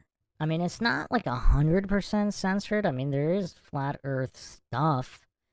I mean, the desperation in the anti-flat Earth grifters coming out of the woodwork, the desperation in the YouTube algos heavily promoting flat Earth debunkings, which most of them aren't even legit in any way. Matari Sensei says they had to throw you off because they know you'd be suspicious. I mean, again, they threw so many channels onto the bus for that. I mean, that's crazy.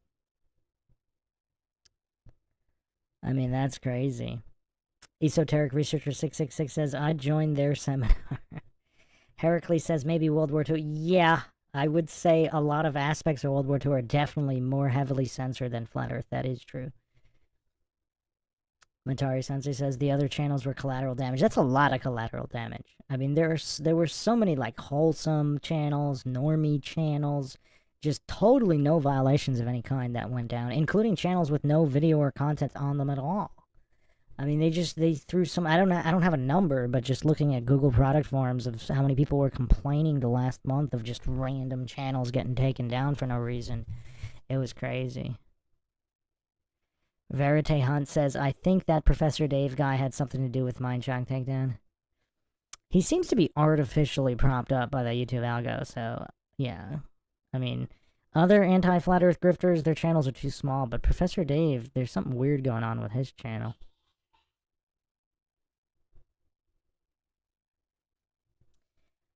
So yeah, maybe it's not the most censored topic, just because, yeah, I mean, definitely World War II.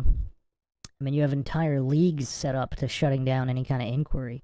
Again, I don't claim anything is true or untrue here on this channel, obviously. But people asking questions getting shut down, not even claiming anything is true or untrue, just the mere act of questioning an official narrative. Aaron says, what is collateral damage to people who take down a passenger plane to kill one person? Yeah. Yeah, it's tough. It's tough. I mean, I would guess there were at least hundreds and hundreds of channels that were taken down in the recent algo update, because there's just no human review on anything. So, yeah, I mean, we'll see what happens. The only channels I saw that were reinstated were really big ones, with like 500,000 subs plus. And they complained and they got their channels back. But for any of the smaller channels, I don't think there was even any response.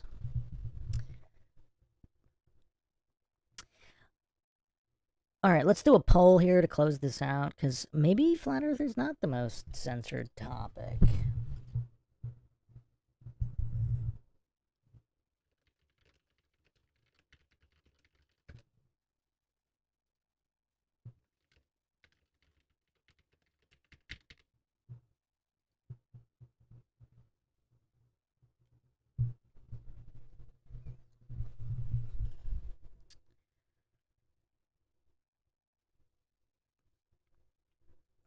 But another fun stream here. We went all over the place with the topics, as usual.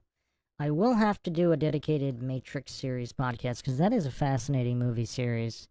And just the amount of Easter eggs and predictive programming in those movies is insane. So yeah, most people agree here. 62% say no. I mean, it's one of them, and it's definitely one of the most, probably the topic that gets made fun of the most, right?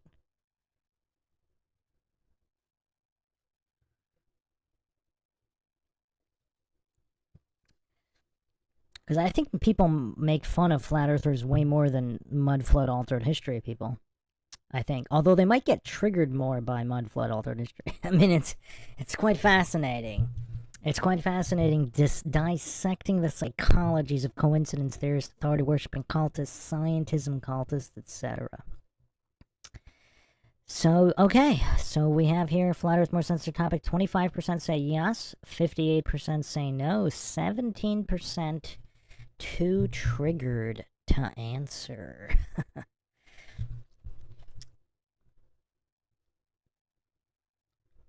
So, yeah, plenty more to come here. I'm still working on the backups and all of that.